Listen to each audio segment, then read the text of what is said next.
1929 کو جب لاہور کے اندر ایک راجپال نامی پبلشر اس نے حضور کی توہین پہ ایک کتاب شائع کی تو ہر طرف صدائے احتجاج بلند ہوئی، اور علم الدین جس کا نام ہے، جس کا مجھے آج موضوع دیا گیا ہے، علم الدین 21 سالہ یہ نوجوان تھا۔ جب اسے یہ خبر ملی کہ راجپال نے حضور کی گستاخی کی ہے تو یہ خود کو کہتا ہے توف ہے تمہارے اوپر کہ تمہارے ہوتے ہوئے وہ گستاخ ابھی تک زندہ ہے۔ غازی علم الدین داتا صاحب رحمت اللہ علیہ فجر کی نماز پڑھتے ہیں اور پھر ہاتھ اٹھا کے کہتے ہیں علی حجویری تیرے قدموں میں آ کے بیٹھا ہوں، میں ایک مزدور کا بیٹا ہوں، میرے پیچھے کوئی جماعت نہیں، کوئی لابی نہیں، کوئی بھی نہیں میرے پیچھے، اور میں یہ دعا کرنے کے لیے بیٹھا ہوں کہ آپ میرے لیے دعا کرو کہ اللہ اس کام کو سر انجام دینے کی مجھے توفیق دے۔ یہ دعا مانگ رہا تھا تو وہاں ایک مجذوب تھا، اس نے ہار اٹھایا اور علم الدین کے گلے میں ڈال دیا، اور یہ اس بات کی تائید تھی کہ علم الدین تیرے پیچھے علی حجویری کی دعائیں ہیں۔ آپ گھر آئے 11 یا 12 بجے کے درمیان، آپ گھر سے نکلے، بھیس بدل لیا اور سیدھے راجپال کی دکان پہ گئے۔ وہاں 2 محافظ کھڑے تھے، اور جب آپ اندر داخل ہوئے تو وہ کتابوں کو ترتیب دے رہا تھا، سیٹ کر رہا تھا، اور علم الدین نے آواز دی راجپال۔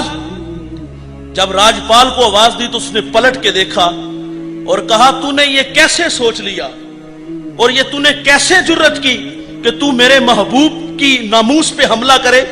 تجھے اس بات کا پتہ نہیں تھا کہ محمد عربی کے غلام ابھی زندہ ہیں؟ آپ نے خنجر نکالا اور پے در پے وار کیے اور اس کو واصل نار کیا۔ آپ باہر نکلے تو محافظ قاتل قاتل کی آوازیں لگانے لگے۔ فرمایا میں بھاگنے والا نہیں، وہاں نلکا تھا، وہاں اس کو خنجر کو پانی سے صاف کیا، اپنے کپڑوں کو پاک کیا، تو آپ سیدھے تھانے چلے گئے، آلۂ قتل پیش کیا اور گرفتار ہو گئے۔ یہ خبر جنگل میں جس طرح آگ پھیل جاتی ہے اس طرح یہ خبر پورے لاہور میں پھیل گئی کہ ایک 21 سالہ ان پڑھ علم الدین اس نے راجپال کو واصل نار کر دیا ہے۔ علامہ اقبال نے سنا تو وہ کہتا سی گلاں ہی کرتے رہ گئے تے ترخانہ دا منڈا بازی لے گیا۔ پیر میر علی شاہ صاحب اسلام آباد سے چل پڑے۔ کسی نے کہا حضرت کہاں کے ارادے ہیں؟ کہا یار آج میں اس جنے دی زیارت کرن واسطے جا رہے ہیں جنہیں میرے نبی محمد دا دل خوش کر دیتا ہے۔ ضیاء الدین سیالوی رحمت اللہ علیہ وہ بھی آپ کی خدمت میں ہے۔ یہ وہ شخصیات ہیں جن سے لوگ مصافحہ کرنا، ملاقات کرنا اعزاز سمجھتے تھے۔ ملاقات کے لیے وقت نہیں ملتا تھا، اتنے مصروف اور اتنے بڑے لوگ ہیں، لیکن اتنی بڑی بڑی شخصیات علم الدین سے ملنے آ رہی ہیں۔ پھر لاہور سے آپ کو رات کی تاریکی میں میاں والی منتقل کیا گیا اور اس کو راز میں رکھا گیا۔ جب علم الدین میاں والی داخل ہوئے نا تو وہاں ایک مجذوب تھا، وہ اپنی دنیا میں رہتا تھا، نہ کسی کی سنتا تھا نہ کسی کو سناتا تھا۔ اللہ والوں کی اپنی دنیا ہوتی ہے، وہ مجذوب تھا، نہ کسی سے بولتا تھا نہ کسی کو پاس بٹھاتا تھا۔ جب علم الدین کی خوشبو اس مجذوب نے سونگی، اس عاشق رسول کی آمد کی خوشبو ملی، تو یہ سڑکوں پہ دوڑنے لگا، یہ گلیوں میں بھاگنے لگا، یہ لوگوں کی کنڈیاں کھڑکانے لگا۔ لوگ باہر نکلتے کہتے تم اندر بیٹھے ہوئے ہو، محمد عربی کا غلام تمہارے شہر میں آیا ہوا ہے۔ لوگوں نے کہا ہمیں اس بات پہ تعجب ہے، نہ تو بولتا تھا نہ تو چلتا تھا۔ کہا میں آج بھی نہیں بولتا ہوں لیکن آج مجھے بلایا جا رہا ہے۔ کہا کبھی تم وہاں سے اٹھے نہیں تھے، آج دوڑ رہے ہو؟ کہا میں دوڑ نہیں رہا، مجھے دوڑایا جا رہا ہے۔ علم الدین کو وہاں ایک اذیت والے کمرے میں رکھا گیا اور وہاں آپ نے وقت بھی کچھ گزارا، اور وہاں کا جو چوکیدار تھا اس کا بیان سنو۔ وہ کہتے ایک دن میں علم الدین کو دیکھا کہ چہرے پہ بڑی رونق ہے، آنکھیں چمک رہی ہے اور ہاتھ میں تسبیح ہے اور الحمدللہ الحمدللہ الحمدللہ کی تسبیح پڑھ رہا ہے۔ تو چوکیدار کہتا میں نے کہا علم الدین آج تو بڑا راضی ہے، کہا میں اپنے مقدروں پہ ناز کروں، آج میں محمد عربی کی چوکھٹ پہ حاضر تھا۔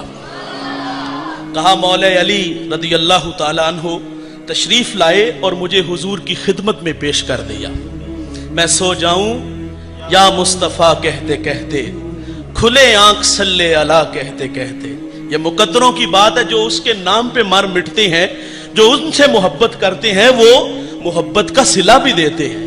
یار ایک شخص تھا جس نے ساری زندگی بادشاہوں کی مدح میں لکھا تھا، لیکن جب فالج کا اٹیک ہوا، مرگ بستر پہ آیا، زندگی موت کی جنگ لگ گئی، نظریں دروازے پر ہیں کہ ابھی کوئی دکھتے ہوئے زخموں پہ مرہم پٹی رکھے گا، کوئی میرے لیے پھول لائے گا، کوئی دو محبت برے کلمات کہے گا۔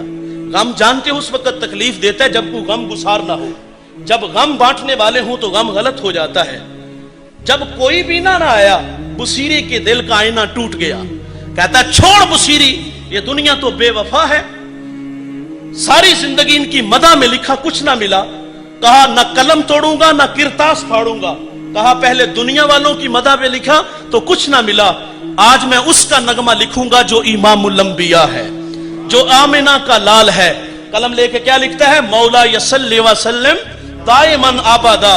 یار اتنی روشنیاں، اتنے اجالے پھیلتے ہیں، بصیری لکھ کے سو جاتا ہے، خواب میں آقا تشریف لاتے ہیں، فرمایا اٹھو بیٹے وہ نغمہ پڑھو جو میری شان میں لکھا ہے۔ دستے شفا پھیرا، روشنی آئی، اٹھ کے کھڑے ہوئے، ادب کے تمام تر تقاضوں کو بجا لاتے ہوئے حضور کا نغمہ پڑھتے ہیں۔ یار بیٹا، شاگرد، مرید اپنے اپنے رشتوں کے ساتھ فخر جانتا ہے جب وہ علم کی گزرگاہوں سے گزرتا ہوا اعلیٰ مسند پہ بیٹھتا ہے۔ بیٹا باپ کے قدموں میں، شاگرد استاد کے قدموں میں، مرید شیخ کے قدموں میں۔ یہ میرا اعزاز ہے کہ میں آج اپنے قبلہ کی موجودگی میں عرض کر رہا ہوں، یہ میرا فخر ہے۔ میں نے بڑے بڑے علماء، بڑے بڑے مشائخ کے قدموں میں قرآن کی بولیاں بولی ہیں، یہ میرا فخر ہے۔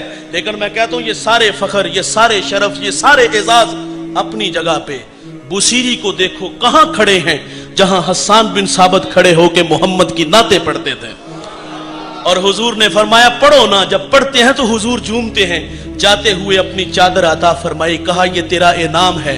صبح اٹھتے ہیں، خوشبوؤں کے قافلے بھی اترے تھے، جو چادر خواب میں دی، صبح اٹھتے ہیں تو سرانے موجود ہوتی ہے۔ تو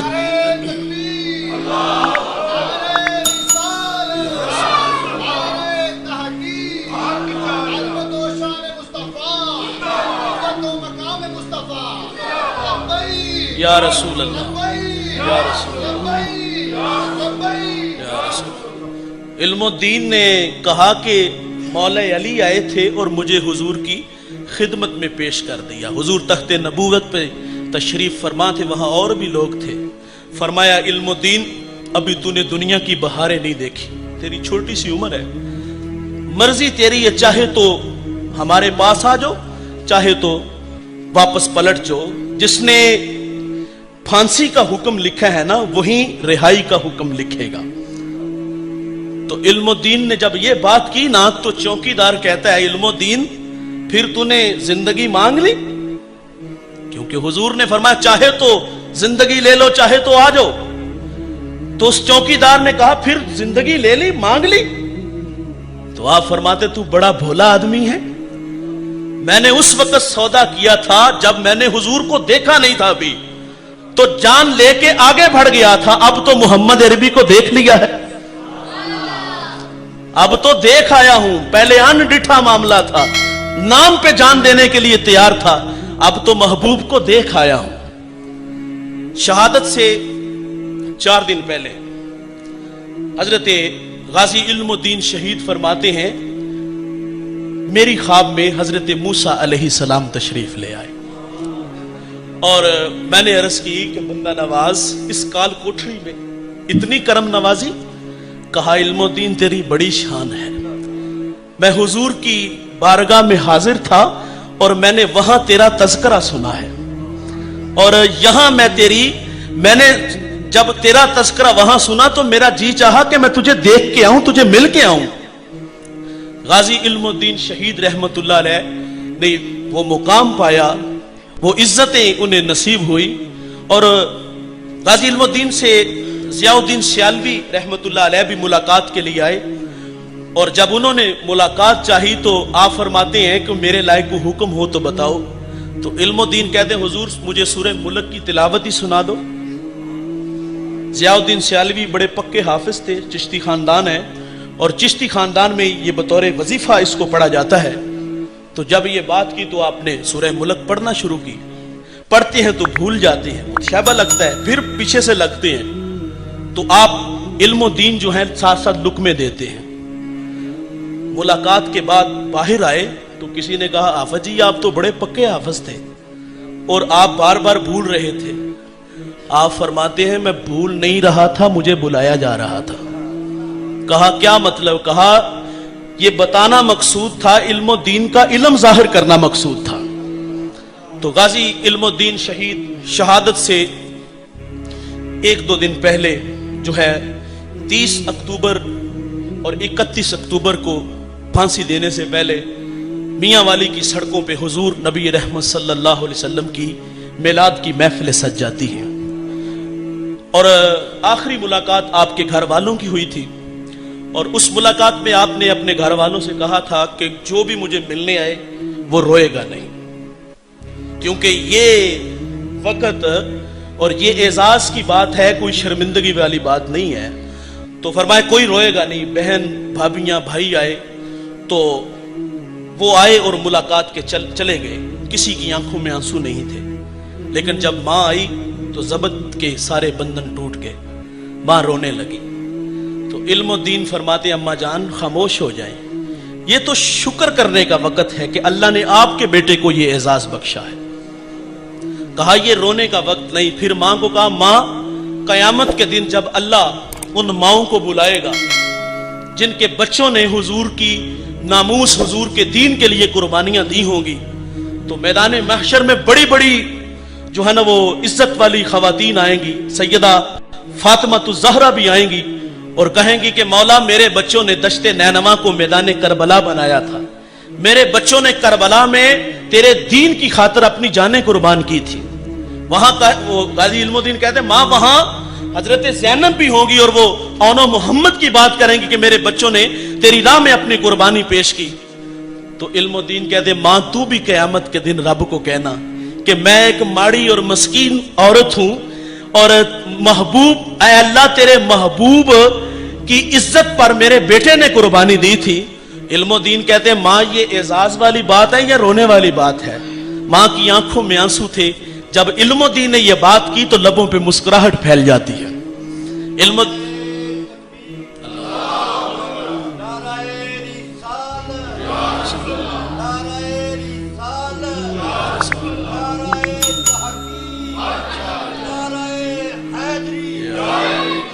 علم الدین کو تختہ دار پہ لایا گیا.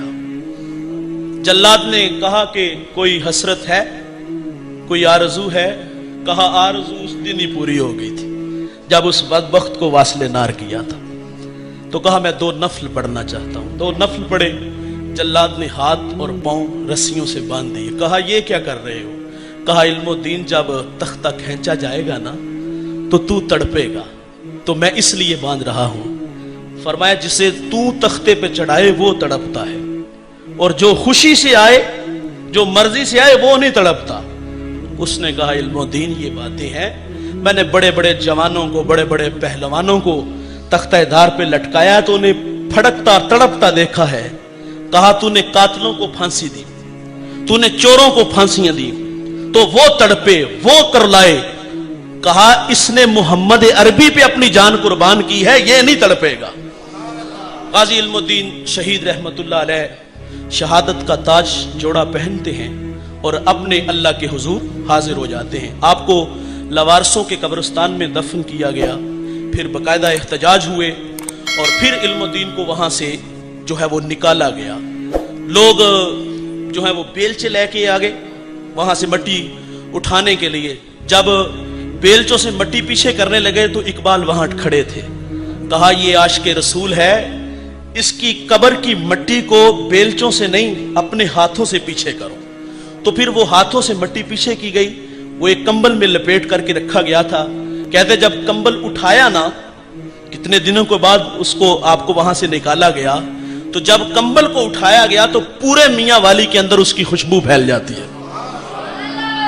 علم الدین رحمت اللہ علیہ کو لاہور لایا گیا اور وہاں 6 لاکھ انسانوں نے آپ کا جنازہ پڑھا تھا، اور جو جنازے کے لیے امام آگے کھڑے ہوئے وہ بڑا معتبر نام ہے، خانہ ذہن سے الجھ گیا، تو ان کی آنکھوں میں آنسو آ گئے، پیچھے ہو گئے۔ کسی نے کہا جناب بڑے بڑے جنازے پڑھائے ہیں، تو آپ فرماتے جب میں جنازے تو بڑے بڑے پڑھائے ہیں لیکن آج تک حضور کی زیارت نصیب نہیں ہوئی۔ کہا میں کھڑا ہوا ہوں تو مجھے محبوب سامنے نظر آ گیا۔ غازی علم الدین شہید رحمت اللہ علیہ کی قبر تیار ہوئی، اور اس قبر میں ہمارے یہاں پڑوس میں وزیر آباد ہے مولانا ظفر علی خان صاحب، وہ وہاں آ کے لیٹ گئے۔ کسی نے کہا یہ تو غازی کے لیے قبر بنائی گئی، کہا قیامت تک غازی لیٹے گا یہاں، اور میں چاہتا ہوں کہ 2 لمحوں کے لیے میں بھی یہاں لیٹ لوں۔ جب باہر نکلے تو آنکھوں میں آنسو تھے۔ کہا کیا ہوا؟ مولانا ظفر علی فرماتے ہیں کہ جب میں قبر میں لیٹا تو میرے سامنے مدینہ الرسول سامنے آ جاتا ہے۔ تو غازی علم الدین شہید رحمت اللہ علیہ نے اپنی جان دے کے حضور کی ناموس کو کی حفاظت فرمائی۔ اس نے انارکلی ہسپتال روڈ پہ 1 قدم اٹھایا تھا اور دوسرے قدم پر وہ جنت الفردوس میں پہنچ گیا۔ یہ سب تمہارا کرم